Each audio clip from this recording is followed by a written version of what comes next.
देखिए हम आ गए एक और ओलंपियाड मैथ्स क्वेश्चन लेकर के। ये भी बहुत प्यारा सा क्वेश्चन है। देखिए कैसे बनाया जाएगा क्वेश्चन को। लिखा गया 6 का power x plus 6 to the power y is equal to 42। फिर क्वेश्चन में x plus y is equal to 3 है। x और y का वैल्यू करना है, ठीक है। चलिए जी कुछ किया जाए। जैसे मान लीजिए इस इक्वेशन से अगर बात किया जाए x plus y is equal to 3 है, इसमें y का वैल्यू हम कैलकुलेट करना चाहते हैं, तो y इज इक्वल टू कितना होगा बताइए, ये वाला होगा कि नहीं होगा। y is equal two plus x था, इधर हमने भेज दिया तो 3 माइनस एक्स हो गया, ठीक है सर। इस वैल्यू को बाबू अगर इसमें पुट किया जाए, क्योंकि इस पूरे फॉर्मेशन को ही हम ना एक टर्म में ला देना चाहते हैं, एक टर्म में लाना चाहते हैं। क्या करोगे आप, 6 to the power x plus 6, इस y की जगह ये वैल्यू अगर पुट करते हो तो 3 माइनस एक्स तो हो ही जाएगा जी सर। इज इक्वल टू बताओ ये 42 हुआ कि नहीं हुआ। देखिए बाबू जब भी ऐसा स्पेशल क्वेश्चन होता है, ये सब जो क्वेश्चन है आपका वो स्पेशल क्वेश्चन है, और स्पेशल क्वेश्चन बनाने के लिए स्पेशल क्राइटेरिया भी चाहिए आपको, मतलब खतरनाक तरीका से दिमाग लगना चाहिए। क्या बताइए, अगर multiply 6 to the power x से अगर किया जाए, multiplying both side 6 to the power x, दोनों तरफ अगर मल्टीप्लाई करोगे ना ये कॉन्जुगेट बन जाएगा, मतलब इतना इजी फॉर्मेशन में आ जाएगा, क्वाड्रेटिक इक्वेशन के फॉर्मेशन में आ जाएगा। चलिए मल्टीप्लाई अगर इसमें करते हो, आपको बताया गया होगा बेस सेम है तो पावर क्या हो जाता है, ऐड हो जाता है। तो इसमें अगर मल्टीप्लाई करते हो तो ये 6 का पावर 2x बनेगा कि नहीं बनेगा जी सर। प्लस ये बताओगे तो 6 3 माइनस एक्स था आपका, फिर मल्टीप्लाई किससे हुआ है 6 टू दी पावर x से, इज इक्वल टू इसमें कर लो तो 42 multiply 6 to the power x हुआ कि नहीं हुआ, ठीक है। ये वाला को करोगे तो 6 टू दी पावर x, बताइए इसका पावर 2 लिख सकते हो नहीं सकते हो, ठीक है। पावर इंटरचेंज आपस में खेल सकता है हो। ये देखिए सर ये वाले का क्या है आपका, देखिए बेस सेम है तो पावर ऐड होगा, 3 माइनस एक्स प्लस एक्स, तो minus x plus x cancel हो जाएगा, दैट इज ये 6 का पावर 3 बचेगा कि नहीं बचेगा आपका, बोलिए हाँ या ना। फिर ये वाला जो प्लस वाला में टर्म था इसको हमने इधर भी ला लिया, तो ये हो जाएगा 42 और multiply 6 to the power x is equal to क्या 0 हो सकता है कि नहीं हो सकता है, हो सकता है जी सर। इस वाले को बात करते हो तो ये हो गया 6x पावर में कितना आ गया आपका, देखिए तो 2, इस वाले को पहले लिख देते हैं तो हो जाएगा -42 और ये हो गया 6 टू दी पावर x, ये मल्टीप्लाई में ध्यान दीजिएगा। फिर ये हो गया प्लस में 6 टू दी पावर 3 को बाबू आप 216 लिखते हो, क्यूब रूट तो सब किसी को याद होता है नहीं ना, जो क्यूब होता है तुम्हारा, तो 6 का क्यूब क्या होता है 216, 216 का क्यूब रूट क्या होता है 6 होता है, ये तो सिखाया ही गया है आप लोगों को, आप सब किसी को मालूम ही है। अब देखिए ऐसे क्वेश्चन में हम क्वाड्रेटिक के फॉर्म में तो इसको ला दिए हैं, और जब क्वाड्रेटिक के फॉर्म में ला दिए हैं तो कुछ ना कुछ लेट करना होगा, यहाँ पे क्वेश्चन को लेट कर लो फिर बन जाएगा क्वेश्चन। चलिए जी हमने यहाँ पे क्या किया, let 6 to the power x को हमने y लेट कर लिया, नहीं y तो दिया है ना, y दिया है, तो हम यहाँ पे चलिए m इसको क्या कर लेते हैं, लेट कर लेते हैं, जो दिया है वो कैसे आप लेट कर सकते हो, गलत हो जाएगा ना। तो ठीक है 6 टू दी पावर x को आपने क्या लेट कर लिया, m लेट कर लिया। चलिए इस वैल्यू को अगर इसमें हम लोग दे देते हैं, देने में क्या जाता है, चलिए m को अगर यहाँ पे आप वैल्यू पुट करते हो तो ये आपको मिलने वाला है m², बोलिए हाँ या ना। फिर माइनस है तो ये -42, तो ये हो जाएगा आपका 42।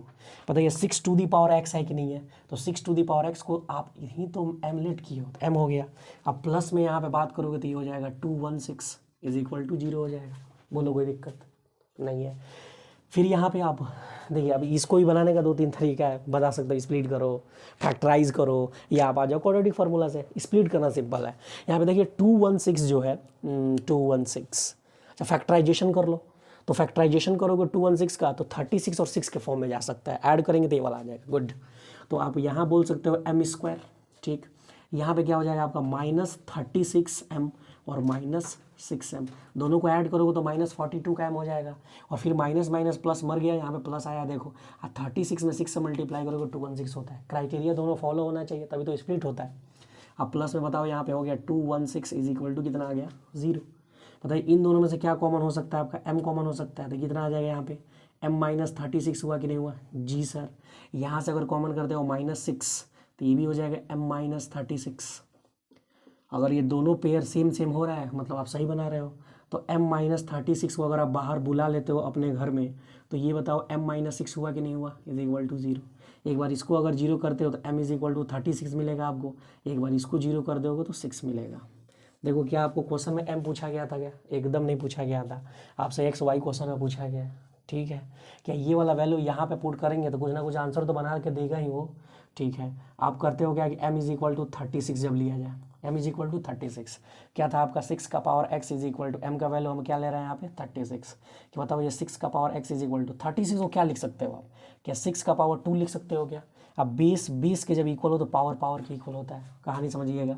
a टू दी पावर यहाँ पे m is equal to a to the power n, देखिए बेस सेम है कि नहीं है, तो ये पावर भी सेम होगा, इसके लिए m is equal to n होता है। ये फॉर्मूला है आपका छोटी सा। तो बताओ x का वैल्यू यहाँ पे कितना आ गया आपका, देखिए तो 2 आया कि नहीं आया।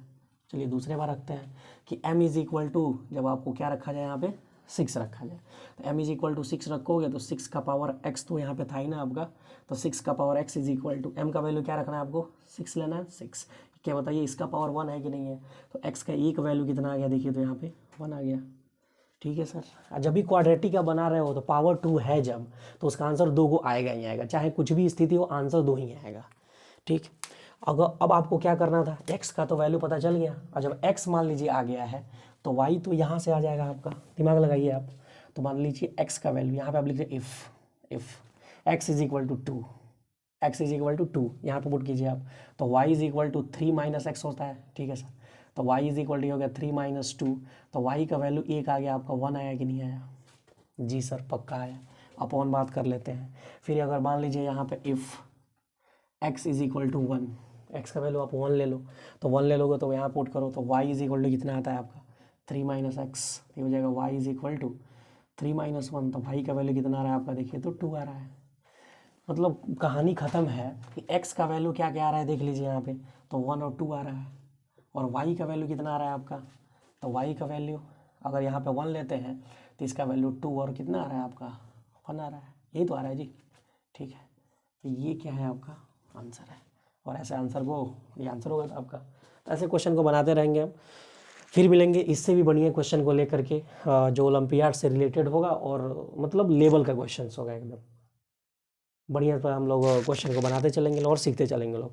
देखिए जब तक क्वेश्चन में इसको स्क्रीनशॉट आप कर सकते हैं, और क्वेश्चन जब भी आप बनाइए या आप देख रहे हैं वीडियो को तो ज़रूर कोशिश कीजिए कि एक बार पॉज करके अपने से बनाने का क्वेश्चन को, एक बार ट्राई कीजिए, आप ट्राई कीजिएगा तो और बढ़िया से आप सीख पाइएगा। समझ में आ रहा है कि नहीं आ रहा है। और फिर अगर ना बने तो फिर आप वीडियो देखिए, बनाइए, इसको प्रैक्टिस जरूर कीजिए। समझ में आ रहा है कि नहीं आ रहा है, क्योंकि मैथमेटिक्स प्रैक्टिस में ही चलता है। आपको फॉर्मूला याद होना चाहिए, कैलकुलेशन आपका एकदम बेहतरीन होना चाहिए, और फिर प्रैक्टिस। इन तीनों के अलावा मैथमेटिक्स एग्जिस्ट नहीं करता, तो इन तीनों को आपको बार बार रिपीट करना होगा, फॉर्मूला याद करना होगा, कैलकुलेशन करना होगा, और प्रैक्टिस तो बहुत ज़रूरी है। तो फिर हो जाएगा ये सब चीज़ों की कहानी है तुम्हारी।